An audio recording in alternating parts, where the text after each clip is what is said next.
Hello and welcome back to the channel. This is US History Through Dutch Eyes.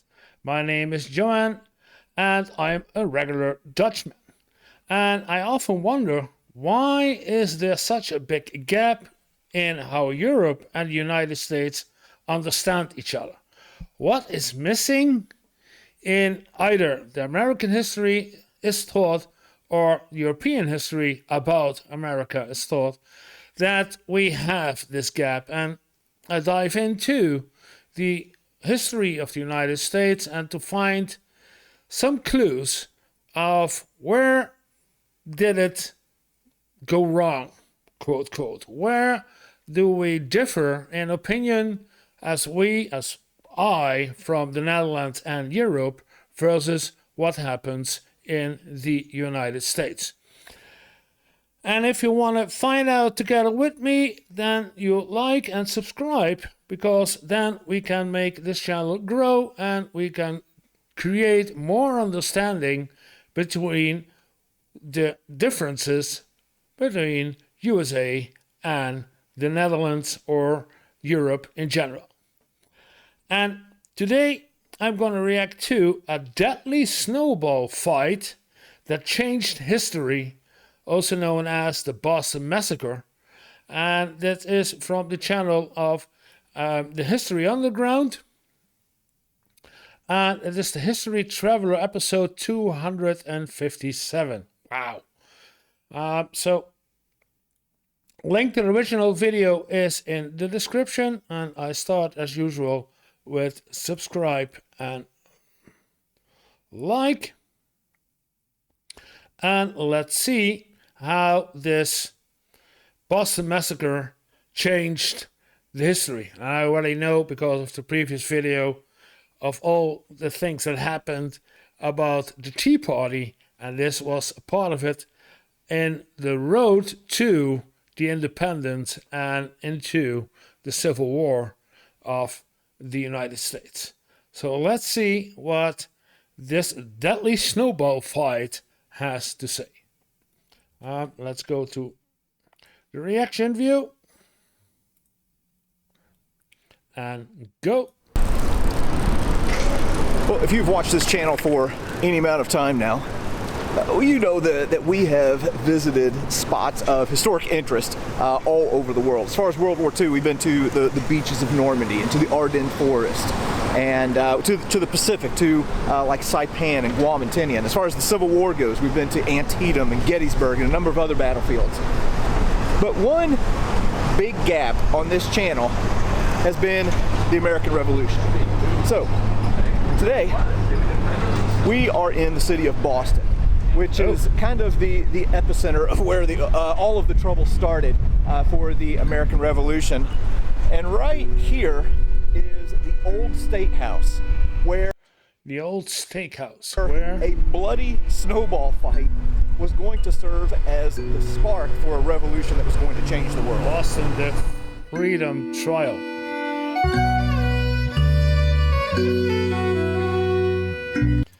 I believe I saw a video of him recently in the Ardennes for the Battle of the Bulge, where there are two older men, one former SS, 99 years old, and a former US POW met each other, and the POW was 101. And what?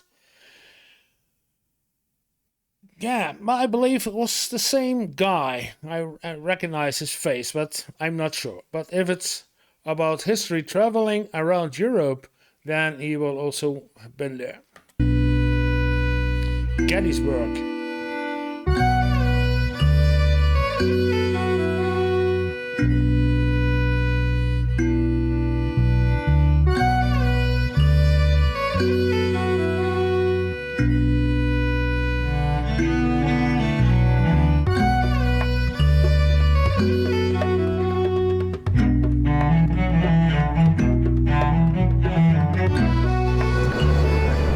Right here, among all of these... I've never been in the United States. All I see is videos like this of the city or even from movies, and it's amazing. It's amazing. Modern buildings is this structure right here. This is the Yeah, this looks really old, and not even that. It looks really European with all these. Where's my mouse? There, with all these more outlets and this staggering, especially this one that is used to hoist any goods up to, I guess in this case, chi, up to the attic. So it looks really European like, yeah. And at the background you have a large skyscraper. the old State House, and it is the oldest surviving public building in Boston. It was built in 1713, and during the colonial era served as like the British House of Government offices for the Massachusetts Bay Colony. There was an old townhouse here, but it burned down, I think, in 1711, and then this structure was built just a few years later. So if we would have been residents of Boston during the 1700s, well, this would have been kind of a hive of activity. The people would have met here to exchange news, to exchange economic ideas, and I cannot overstate the importance of this building historically. John Adams said that within the halls of this building, this is where independence was born in the United States. John Hancock rented warehouse space below this building, and it was also right here, kind of on the left-hand side of the building from where I'm standing right now, where the infamous Boston Massacre took place. Now, before we go inside and start talking about the Boston Massacre, I think it'd be good to give a little bit of context as to what was going on in Boston in the 1760s. So following the French and Indian War, the British started imposing taxes on the colonies to help pay off some of their war debts. And to have walked these streets in the 1760s, there would have just been people angry all the time. They were being taxed on paper, they were being taxed on china and on tea and on paint. It seemed like every time they turned around, they were being taxed. And it wasn't so much the taxes, I mean, that was an issue too, but they were being taxed without having any representation in Britain. So they didn't feel like they had like any say over their own fate here. Yeah, the famous speech, no taxation without representation, and I still didn't find a video which explains that more closely, but maybe I will find one. So there was a whole lot of unrest in Boston. Boston looks way different now than what it did back in the 1760s, geographically. This was almost an island, so there's already an independent spirit here. And there was a lot of unrest, there were riots from time to time, and a British military general by the name of Thomas Gage was commissioned to send in 4 regiments of British soldiers to occupy the city and kind of quell the unrest. And there was going to be a lot of tension between these British soldiers and the American colonists who were living here in Boston.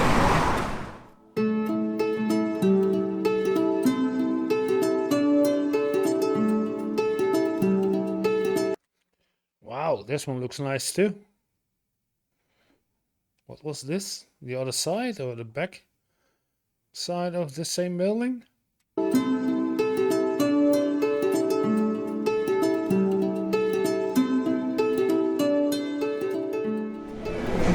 We've moved around to the other side of the old State House, and this historic structure here in Boston now serves as a museum. So we're going to go in and take a look at what they have inside and see what we can learn here at the Old State House Museum.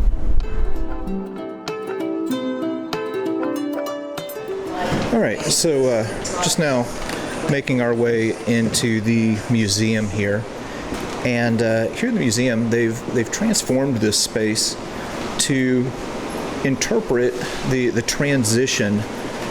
The King's Colony, 1760. There is most perfect harmony in the government of this province, wrote the Governor Francis Bernard upon his arrival in Massachusetts in 1760. While the King of England ruled the colonies from afar, the governor his appointed representative, oversaw the colonial affairs from the Old State House.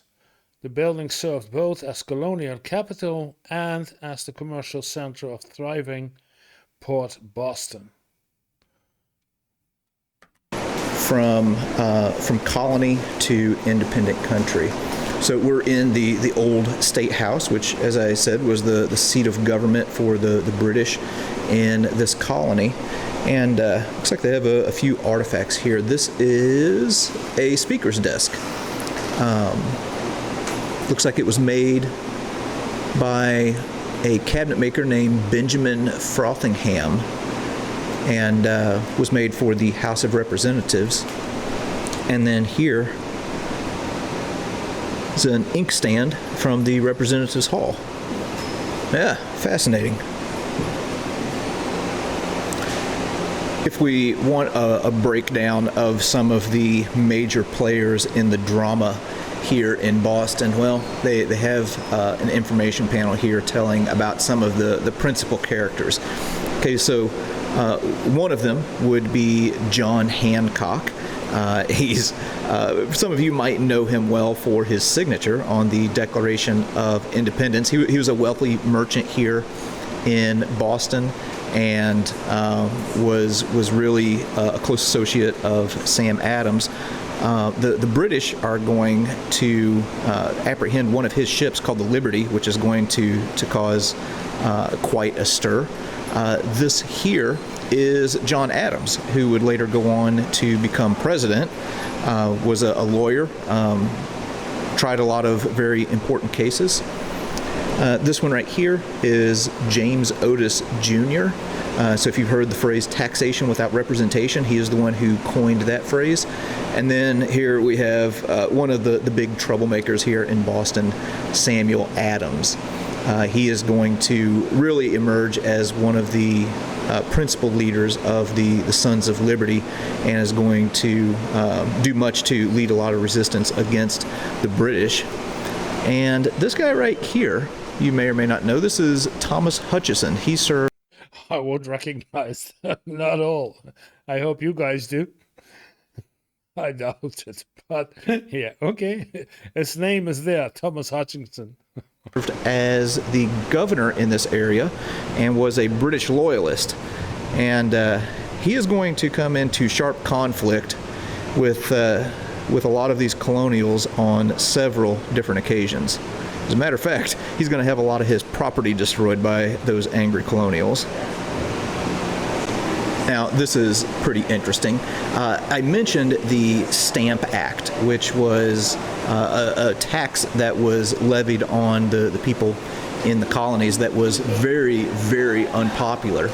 Well, there was this thing in Boston called the Liberty Tree.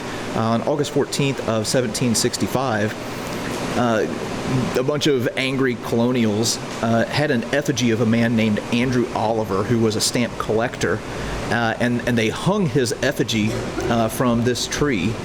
And later on, it became known as the Liberty Tree. The Sons of Liberty, which was a resistance group, they would hang their flag to announce their meetings. When the Stamp Act was repealed in 1766, well, there was a lot of celebration here in Boston, and over 150 lanterns, including this one that you were looking at right now, was hung from the Liberty Tree. Now, that Liberty Tree wasn't going to last. During the siege of Boston, British soldiers ended up chopping it down because of its symbolic nature. One of the main reasons that I wanted to visit the Old State House today was to see the site of the Boston Massacre. So we're going to be going outside in a little bit and taking a look at where this event actually happened, but take a look at this. This is a musket and bayonet that was picked up by a Boston printer and publisher named John Fleet right after the Boston Massacre. So he picked this up right there at the site. That is wild that they have this here. And then they also have on display a powder pouch that was carried by Elijah Wyman in the Revolution. And the first victim in the Boston Massacre is going to be a mixed-race individual named Crispus Attucks. He was half African-American, half Native American. Well, this is a copy of the coroner's report on Crispus Attucks. That is something else. They also have a display here talking about the Boston Tea Party, and they have a few relics from that as well. One of the participants in the Boston Tea Party was this guy right here. His name is Thomas Melville. He went on to be a major in the artillery during the Revolution. Well, during the Boston Tea Party, things were a little bit rowdy, and apparently some of the tea fell in Thomas Melville's boots.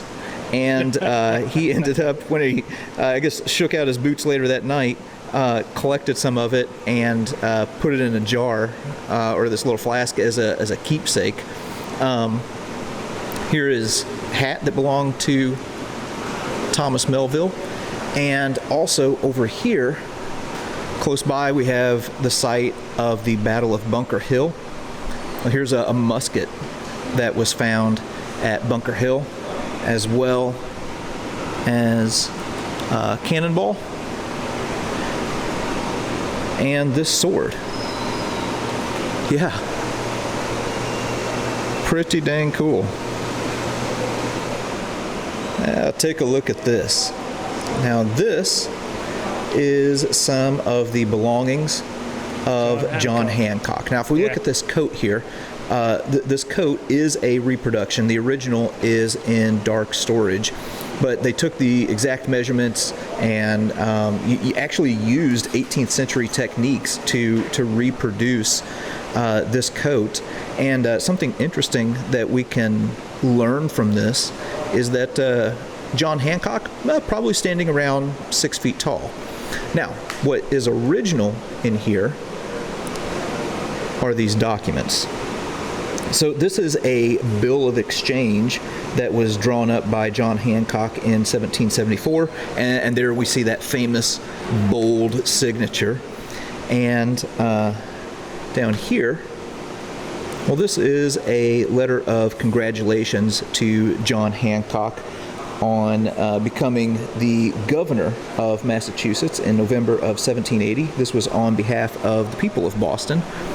And then right here they have another artifact. This was a snuff box that belonged to John Hancock that is said to have been gifted to him by his housekeeper, whose name was Elizabeth Brackett. So, yeah, all kinds of interesting stuff here in this museum. All right, we're going to dodge upstairs now and see what we can see up there.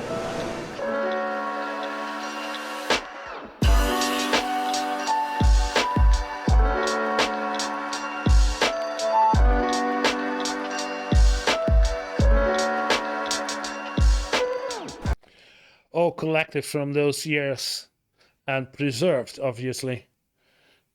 All right, just moved up into the governor's council chamber here at the Old State House. And to be honest, I don't know a whole lot about this building, but Lucy does. Lucy is visitor experience supervisor. Yes. Anyway, since she's a lot smarter than me and knows a lot more about this, she's going to kind of walk us through what happened here.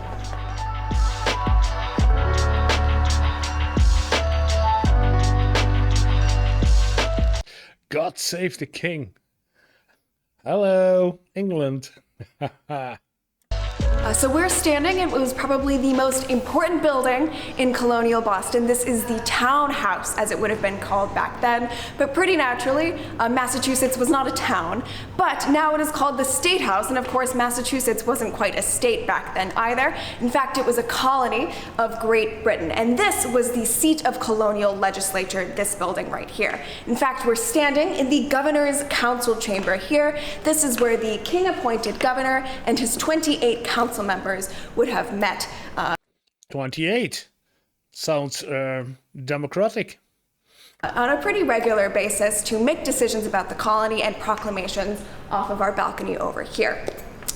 This is a reproduction of what it would have looked like here in this building, but you can imagine in 300 years, it doesn't quite look the same. In fact, you may have seen our gorgeous rotunda. That, in fact, is from the 1830s. Back in the 1760s, it would have just been a plain hall, our representatives' hall. That's where several hundred legislators from Massachusetts would have met and made decisions about the colony. They all would have been elected from around the colony as a representative body. Way over on our western front would have just been our Suffolk County courts. So this room is the really important one for our purposes here. In this room in 1761, a very famous case called the Writs of Assistance was argued by a man named James Otis Jr. The Writs of Assistance were essentially blank search and seizure warrants. You may remember that from our Fourth Amendment today. Blank search and seizure warrants that were pretty abusive to the people here in Massachusetts. Yeah, you can search any apartment you want to, blank search and seizure. Was against the smuggling and detecting if someone was illegally smuggling stuff into the colony, probably brought there by the Dutch, and so they had this blank search and seize. It's not democratic, as we would say. And James Otis Jr. argued that they infringed upon the liberties that they had as British citizens, but ultimately the presider over the case, who would later be Governor Hutchinson, denied to stop using these writs of assistance. And John Adams later writes in his memoirs that it was there and then that the child independence was born. So certainly a significant case for here in Massachusetts. Jumping forward, it's also from... Yeah, I can imagine that. If you trample the liberties of the citizen with this kind of search and seizure, it will incite something. It's clear that it would. I would, especially. So, okay, but Trump nowadays, he does the same. This seat here that Thomas Hutchinson... Even worse. He's picking up the judges. And sends back the troops that have committed the Boston Massacre in 1770, and also here where he refuses to send back the Dartmouth, the Eleanor, and the Beaver, the three ships carrying the tea that would ultimately be involved in the Boston Tea Party.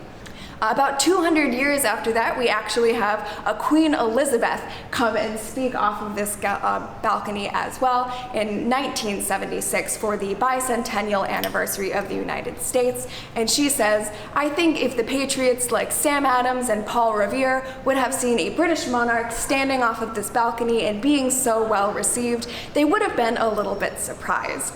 But," she says, "I think they also would have been happy that we came back together as friends and as free people to defend the very sentiments that the revolution was fought for." Now that's a bit of a paraphrase there, but the sentiment stays the same.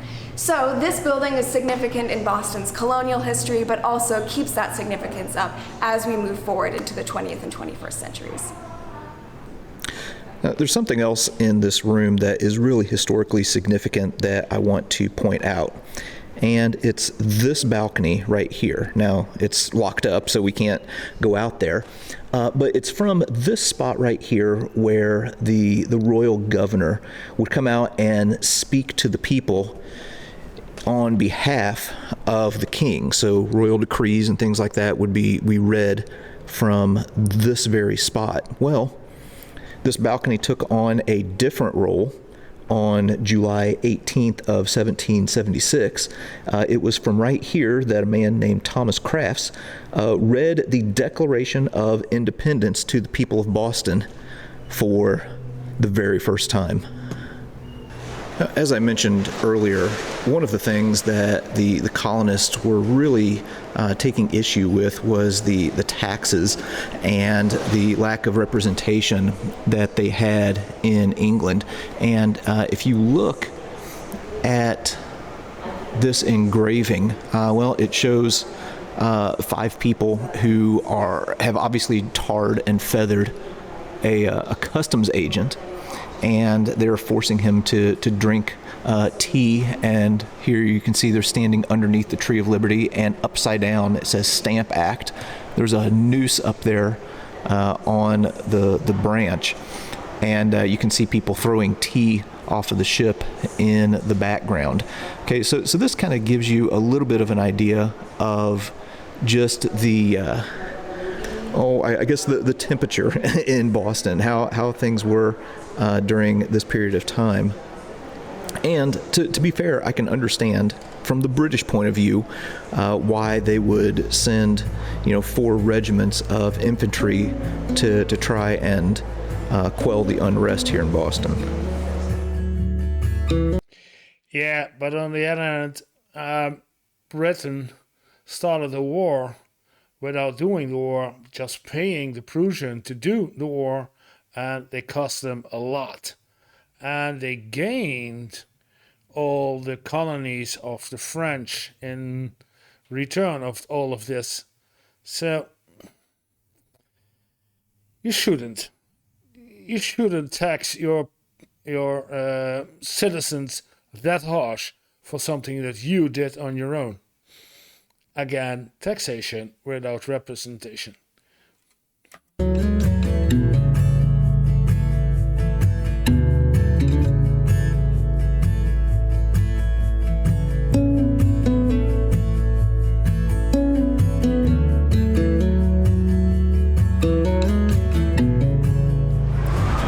So we've moved back out in front of the old State House here, and it's right out here in front of the old State House, kind of in the direction that I'm looking now, where the Boston Massacre takes place. And when you're talking about the Boston Massacre, the first casualty, you could arguably say, was the truth. There was the British side of what happened, and there was the colonist side, and it was really confusing. And to help us sort all of this out, we have Deidre, who is also with the visitor experience staff here at the Old State House, and we've been talking for a while now, and she knows a lot more than me. So she's going to kind of help us sort out what happened here on March 5th of 1770.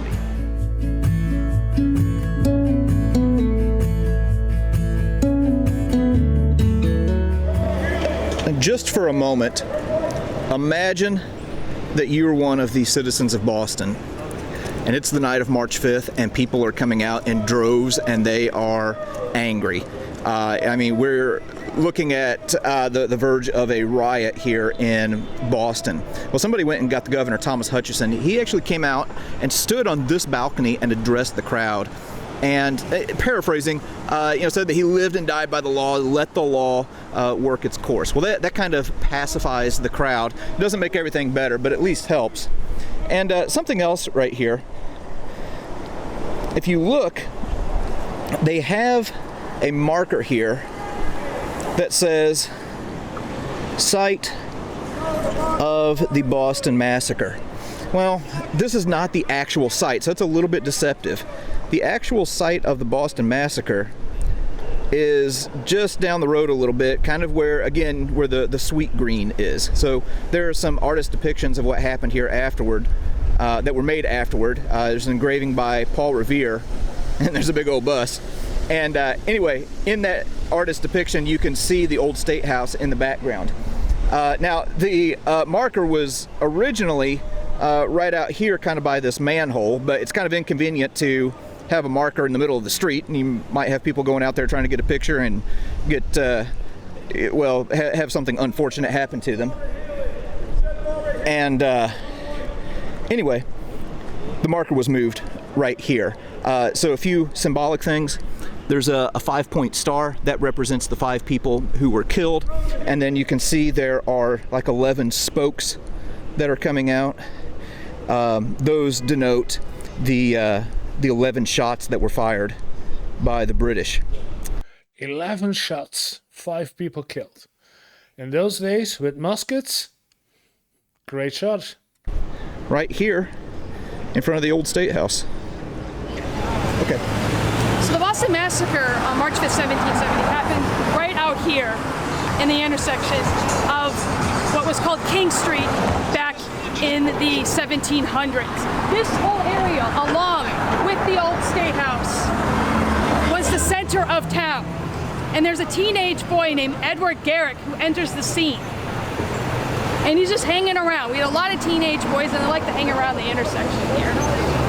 And he catches his eye on a client of the wig master. A what? It's a lot of noise.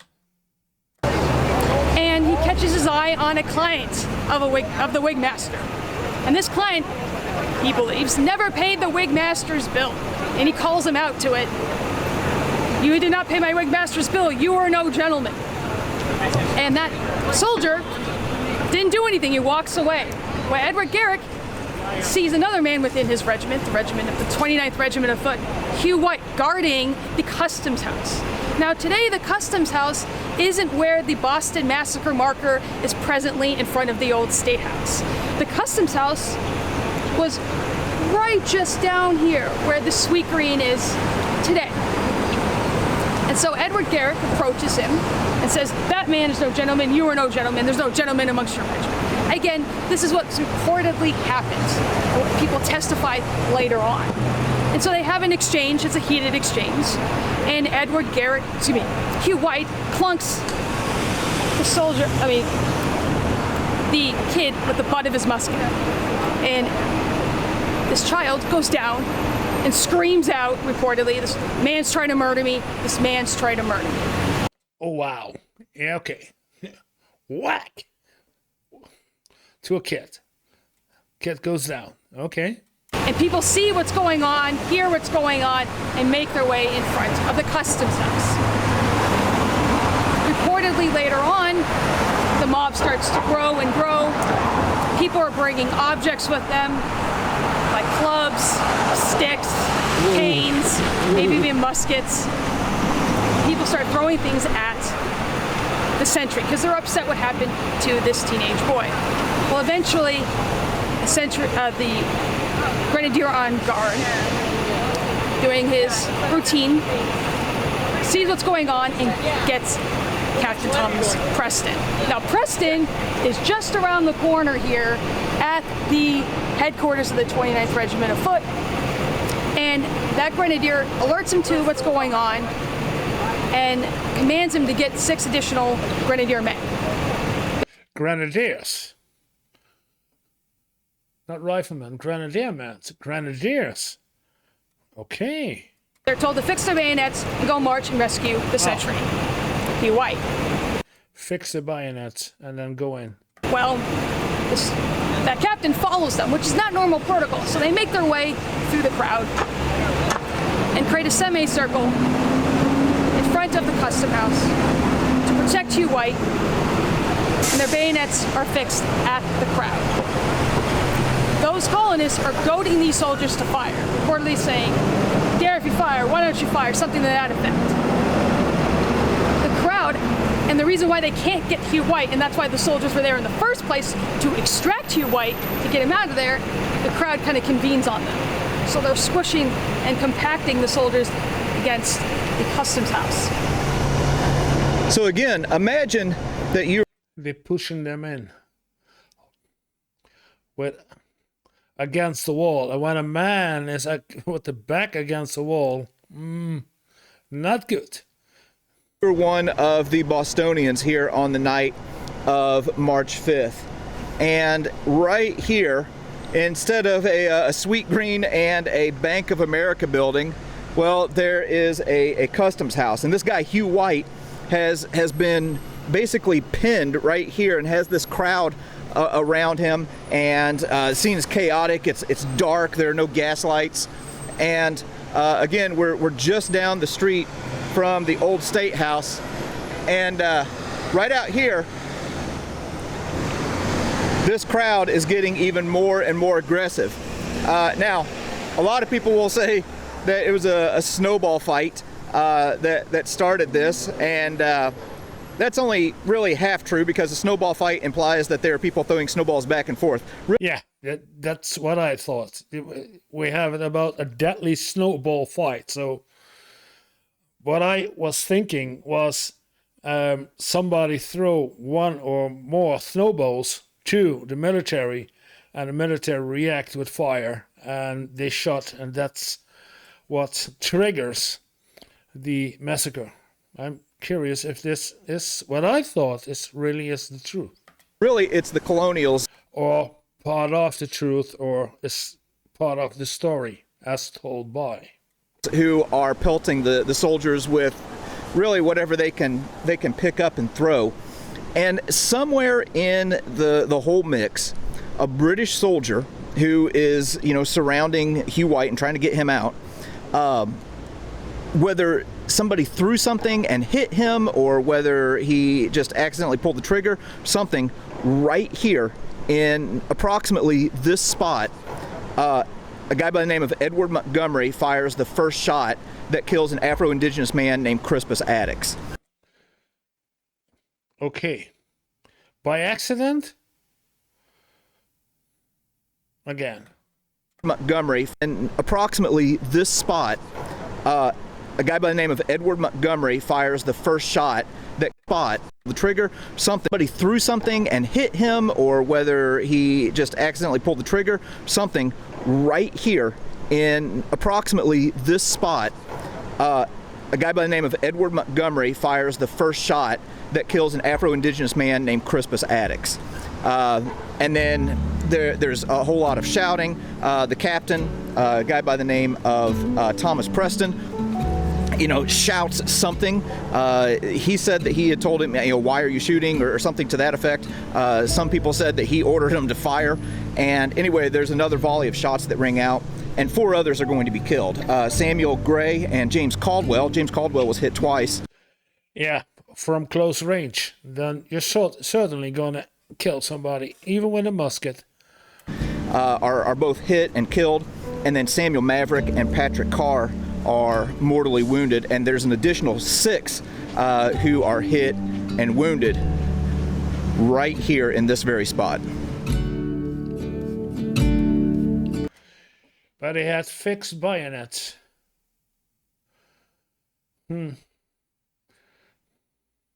So they could have done much more, because a musket you fire and you have to reload. But fixed bayonets you can keep on.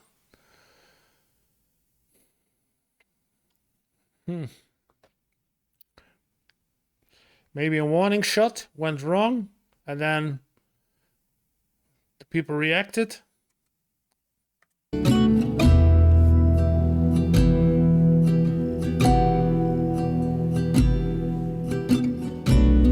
So after the events of March 5th, things didn't exactly quiet down here in Boston. You had people like Samuel Adams and John Hancock who were essentially trying to incite a rebellion. And things... Yeah, that's something that's logical. 5 of your fellow citizens are killed, actually in cold blood, without any form of... So, yeah, I can see that you then want to get a rally and fight against this kind of oppression. Got to be so tense that eventually they ended up marching the soldiers really right down this street right here to get out of Boston and get to Fort Williams. The soldiers involved in the Boston Massacre right here were arrested. There was a trial. As a matter of fact, John Adams served as the defense for the soldiers because he wanted to make sure they got a fair trial so that there wasn't any repercussions from the British Parliament. And Captain Preston probably summed this whole thing up best. He said none of them were heroes. He says the victims were troublemakers who got more than they deserved. And the soldiers were professionals who shouldn't have panicked or something to that effect. But he said the whole thing shouldn't have happened. But it did happen. And the tremor that started right across the street here was going to be the first in the earthquake that would be the American Revolution.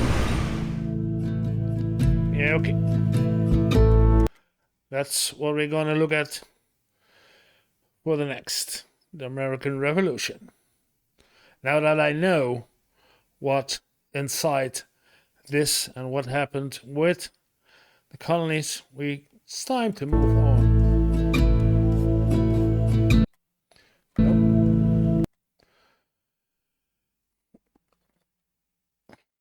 yeah, okay. Only in the final part of the video, we get the explanation about what really happened in the massacre and how it happened and who shot and why. The first part of the video was also very interesting, and seeing all those relics, from all those props from all the time over there. But I was really interested in how did this happen? Who did what to get, in this case, 5 people killed? And it was 5 against 11. And only in the last part I get that answer. But now we had the stamp, we had all the eggs that were not good for the colonists. And now we're heading on to the last part of this piece of history, as in the independence fight, the revolution. If you want to look along with me, join me, like, subscribe, and you will be notified when I start the next video about the American Revolution. Revolt! Revolt! See you guys in the next video.